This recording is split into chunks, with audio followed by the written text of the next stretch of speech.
예순이 넘으면 얼굴보다 핏줄이 먼저 늙습니다. 그런데 그 핏줄을 매일 식탁에 올리는 과일 3가지가 지켜준다면 믿으시겠어요? 식품회사 40년 약선 요리명인 김영자가 직접 먹어보고 공부한 이야기. 오늘 끝까지 보시면 내일 아침 장바구니가 달라집니다. 어느 날 갑자기 젓가락을 놓치는 분들이 있습니다. 큰 병이 아니라 머리카락보다 가는 혈관 하나가 막혀서죠. 그 작은 혈관을 지키는 법, 비싼 약이 아니라 빨간 과일 3알에 답이 있었습니다. 도움이 되셨다면 좋아요 한번 꼭 눌러주세요. 그 한 번이 다음 이야기를 만드는 힘이 됩니다. 1. 혈액이 곧 생명이다. 저는 아침마다 거울 앞에 섭니다. 예순이 된 제 얼굴을 가만히 들여다보죠. 눈가에 주름, 희끗해진 머리카락. 그런데 어느 날 문득 무서운 생각이 들었어요. 거울에 비친 건 제 얼굴이지만 진짜 제 나이는 얼굴이 아니라 핏줄 속에 숨어 있다는 사실이었습니다. 그 생각이 들자 등골이 서늘해졌습니다. 혈액. 우리 몸을 한 바퀴 도는 데채 1분이 걸리지 않습니다. 그 짧은 순간에 산소를 나르고 영양을 옮기고 찌꺼기를 걷어갑니다. 심장이 보내는 피가 맑으면 몸이 가볍고 탁하면 온몸이 무거워지죠. 저는 그걸 머리가 아니라 몸으로 배웠어요. 특히 뇌가 그렇습니다. 뇌는 우리 몸에서 피를 가장 많이 먹는 기관이에요. 무게는 얼마 안 되는데 들어오는 피의 5분의 1을 혼자 가져갑니다. 그러니 피가 맑은 사람과 탁한 사람은 10년 뒤 머릿속 풍경이 완전히 달라집니다. 맑은 피를 가진 사람은 이른 해도 또렷하고 탁한 피를 둔 사람은 자꾸만 깜빡이죠. 저는 단언합니다. 혈액 하나만 바뀌어도 인생이 달라져요. 흐릿하던 기억이 또렷해지고 무겁던 아침이 가벼워집니다. 반대로 피를 방치하면 어제 한 말을 오늘 잊는 날이 옵니다. 생각만 해도 아찔하죠. 오늘 저는 3가지 과일 이야기를 하려 합니다. 새빨갛고 달고 알알이 박힌 과일들이에요. 아로니아, 무화과, 석류. 이 셋이 어떻게 우리 피를 맑게 하는지 제가 직접 겪고 공부한 이야기를 지금부터 차근차근 풀어보겠습니다. 화면이 빠르게 바뀌는 동안 여러분 머릿속도 함께 깨어나길 바랍니다. 혈액이 곧 생명입니다. 이 한마디면 오늘 이야기의 절반은 이미 시작된 셈이죠. 그러니 끝까지 함께 해주세요. 후회 없는 이야기가 될 겁니다. 챕터 2. 왜 혈관 관리가 곧 뇌 관리인가? 피가 흐르는 길을 혈관이라 부릅니다. 그 길이 깨끗해야 피도 제대로 흐르죠. 저는 이 단순한 사실을 너무 늦게 깨달았어요. 젊을 땐 길이 막히든 말든 신경도 안 썼습니다. 우리 몸의 혈관을 한 줄로 이으면 지구를 2바퀴 반 돈다고 합니다. 어마어마한 길이죠. 그 긴 길 위로 피가 쉼없이 달립니다.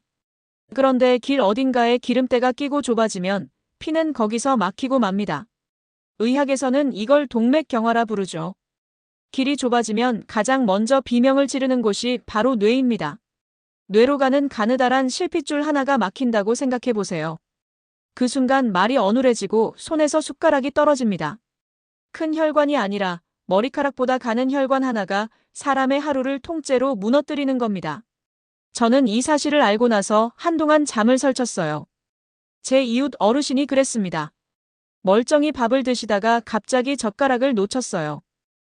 손이 왜 이러지? 그 한마디가 시작이었습니다. 작은 혈관 하나가 막혔던 거죠. 며칠 뒤 그 어르신은 한쪽 말을 잃었습니다. 저는 그 장면을 지금도 잊지 못합니다. 그날 이후 제 생각은 완전히 바뀌었습니다. 혈관을 챙기는 일이 곧 뇌를 챙기는 일이더군요. 머리에 좋다는 약을 따로 찾을 게 아니었어요. 피가 흐르는 길부터 넓고 매끈하게 지켜야 했던 겁니다. 작은 혈관 하나가 결국 큰 사고를 막습니다. 저는 이 말을 늘 가슴에 새기고 삽니다. 뇌로 가는 피가 끊기면 기억도 말도 걸음도 함께 멈춥니다. 그러니 머리를 지키고 싶다면 답은 늘 혈관에 있었던 거예요. 저는 그 사실을 너무 비싸게 배웠습니다. 여러분은 부디 저보다 덜 아프게, 더 일찍 아셨으면 합니다. 챕터 3. 아로니아, 안토시아닌의 힘. 그래서 제가 가장 먼저 손을 뻗은 과일이 아로니아였습니다. 까맣다 못해 보랏빛이 도는 작고 단단한 열매죠. 처음 하나를 입에 넣었을 때 어찌나 떨던지 저도 모르게 눈을 질끈 감았어요. 솔직히 첫인상은 영 별로였습니다. 그런데 그 떫은 맛의 정체가 바로 약이었습니다. 아로니아에는 안토시아닌이라는 색소가 어마어마하게 들어있어요. 검붉은 색이 진할수록 이 성분이 많다는 뜻이죠. 여기에 폴리페놀과 비타민까지 든든하게 더해집니다. 작은 알맹이 하나가 영양 창고였던 셈입니다. 이 성분들이 하는 일이 놀랍습니다. 몸속을 돌아다니며 혈관을 녹슬게 하는 활성산소를 붙잡아 없앱니다. 항산화. 말은 어렵지만 뜻은 간단해요. 혈관이 늙고 굳는 걸 늦춰준다는 겁니다. 좁아지려는 핏줄을 안에서 부드럽게 지켜주는 거죠. 녹슨 쇠 파이프를 안에서 닦아내는 모습을 떠올리면 됩니다. 사람들이 괜히 아로니아를 베리의 왕이라 부르는 게 아니었습니다. 한 줌의 작은 열매 안에 그만한 힘이 응축돼 있더군요. 저는 처음 그 사실을 알고 입이 떡 벌어졌습니다. 떨다고 멀리했던 게 미안할 정도였죠. 다만 떫어서 그냥 먹기는 어렵습니다. 저는 우유나 요구르트에 한 숟갈 섞어 먹어요. 얼려두었다가 갈아 마셔도 좋고 말린 걸 차처럼 우려도 좋습니다. 하루 한 줌이면 충분해요. 욕심내 많이 먹기보다 매일 거르지 않는 게 핵심입니다. 떫은 한 알이 제 핏줄을 지킨다고 생각하면 그 맛도 어느새 반갑더군요. 며칠만 꾸준히 먹어보면 몸이 먼저 압니다. 아침이 한결 개운하고 머리도 맑아지는 느낌이 들거든요. 떫은 첫인상과 달라진 그 몸의 변화가 제게는 가장 확실한 증거였습니다. 챕터 4. 무화과, 식이섬유와 칼륨의 조합. 아로니아가 떫은 약이었다면 무화과는 정반대였습니다. 한 입 베어 물면 꿀처럼 달죠.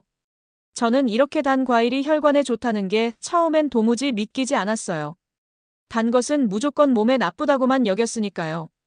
무화과의 속을 가르면 빨간 알갱이가 가득합니다. 그 안에 펙틴이라는 식이섬유가 들어있어요. 펙틴은 장 속에서 기름기와 콜레스테롤을 끌어안고 몸 밖으로 함께 빠져나갑니다. 피 속 기름을 슬그머니 청소해주는 셈이죠. 먹을 때마다 속이 개운한 데는 이유가 있었던 겁니다. 여기에 칼륨도 풍부합니다. 칼륨은 몸에 쌓인 짠 기운, 그러니까 나트륨을 밖으로 밀어냅니다. 짠 음식에 길든 우리에게는 참 고마운 일이에요. 나트륨이 빠지면 혈압도 자연히 가라앉습니다. 거기에 폴리페놀까지 더해져 활성산소를 잡아주죠. 식이섬유, 칼륨, 폴리페놀. 이 셋이 한 알 안에 다 들었습니다. 저는 옛 의서가 궁금해 기록을 직접 찾아본 적이 있습니다. 동의보감과 본초 강목에는 무화과가 몸속의 독을 풀고 소화를 돕고 빈혈에 이롭다고 적혀 있더군요. 수백 년 전 사람들도 이단 과일의 힘을 알았던 겁니다. 그 한 줄을 읽는데 마음이 묵직해졌어요. 달콤한 간식이 혈관을 지킨다. 말장난 같지만 사실이에요. 저는 무화과를 반으로 갈라 플레인 요구르트에 얹어 먹습니다. 말린 무화과 두세 알이면 입도 즐겁고 속도 편안하죠. 달아서 죄책감이 드는 간식이 아니라 먹을수록 핏줄이 고마워하는 간식이었습니다. 혈중 기름이 정리되고 혈압이 가라앉고 속까지 편안해지니 일석삼조였죠. 단맛에 속아 멀리했던 과일이 알고 보니 혈관의 든든한 친구였던 겁니다.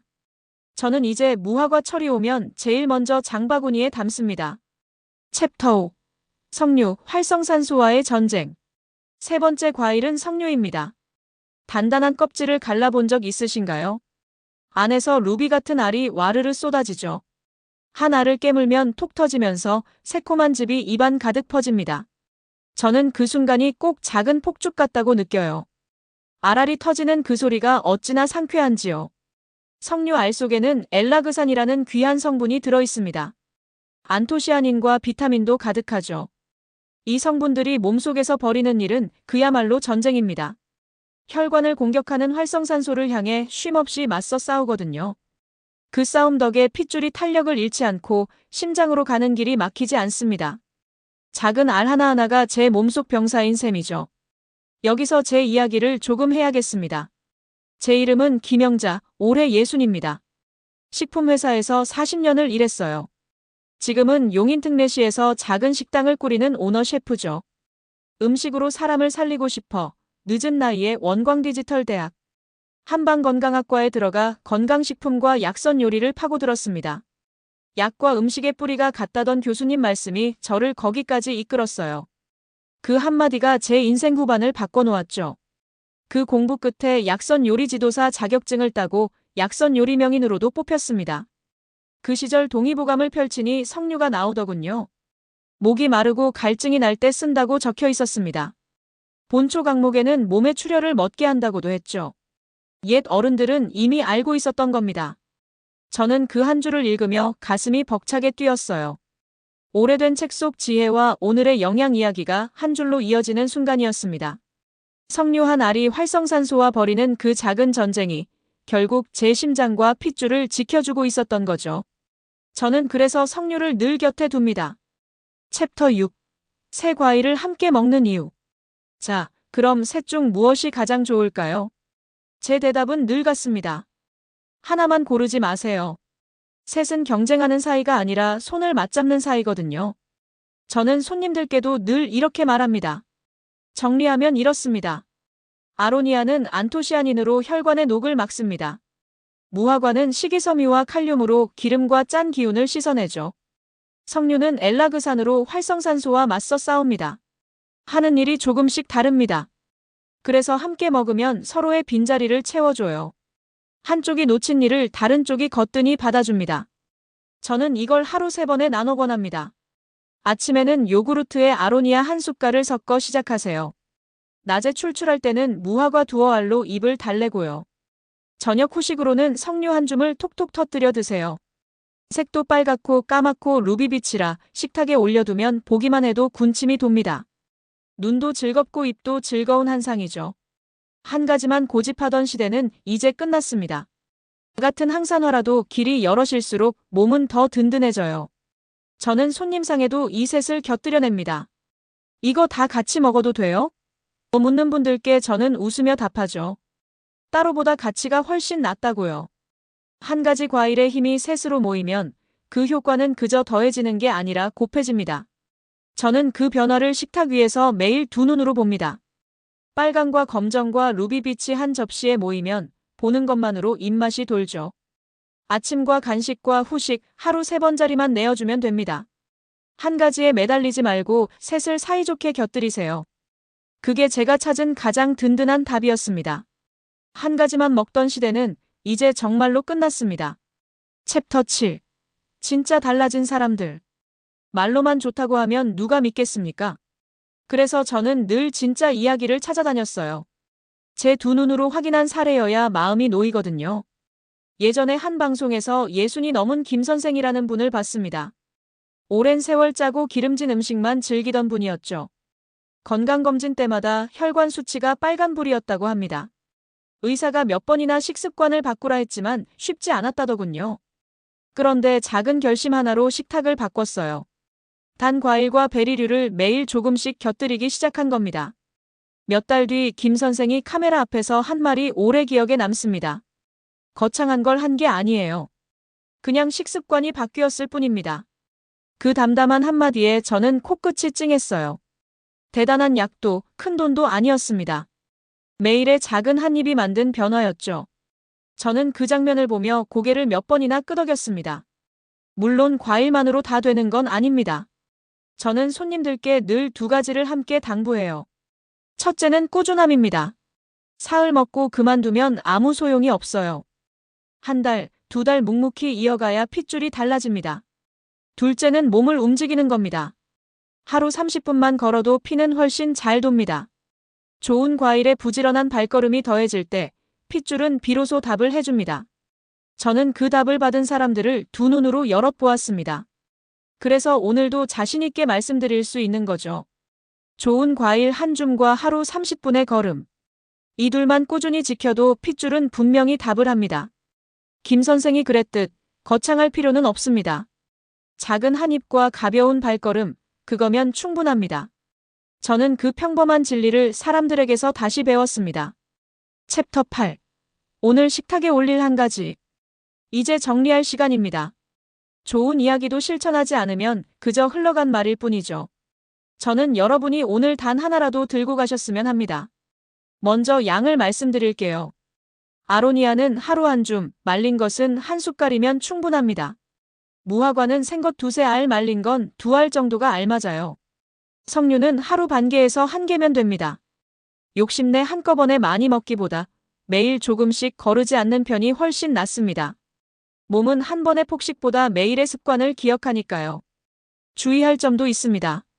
석류는 신맛과 산도가 강하니 드신 뒤에는 물로 입을 가볍게 헹궈 치아를 지키세요. 무화과는 섬유질이 많아 한꺼번에 너무 많이 드시면 배가 불편할 수 있어요. 약을 드시는 분이라면 양을 늘리기 전에 의사와 한번 상의하시는 게 안전합니다. 아무리 좋은 것도 제 몸에 맞아야 약이 됩니다. 복잡하게 생각하지 마세요. 오늘 당장 식탁에 단 하나만 올려보시면 됩니다. 아침 요구르트에 아로니아 한 숟갈. 그거면 시작입니다. 핏줄은 거짓말을 하지 않아요. 오늘 고른 한 입이 10년 뒤 제 머릿속을 또렷하게 지켜줍니다. 그 작은 한 입이 인생의 후반을 바꿉니다. 저 김영자는 다음에도 더 좋은 이야기를 들고 오겠습니다. 오늘 이야기가 마음에 닿으셨다면 잊지 말고 구독을 눌러두세요. 여러분의 맑은 피와 또렷한 정신을 저는 늘 응원하겠습니다. 아로니아와 무화과와 석류, 이 세 친구를 잊지 마세요. 오늘 식탁에 단 하나만 올려도 변화는 시작됩니다. 다음에는 또 어떤 좋은 이야기로 찾아올지 저도 벌써 설레네요. 그때까지 부디 건강하세요. 오늘 식탁에 올릴 단 한 가지, 지금 바로 정해보세요.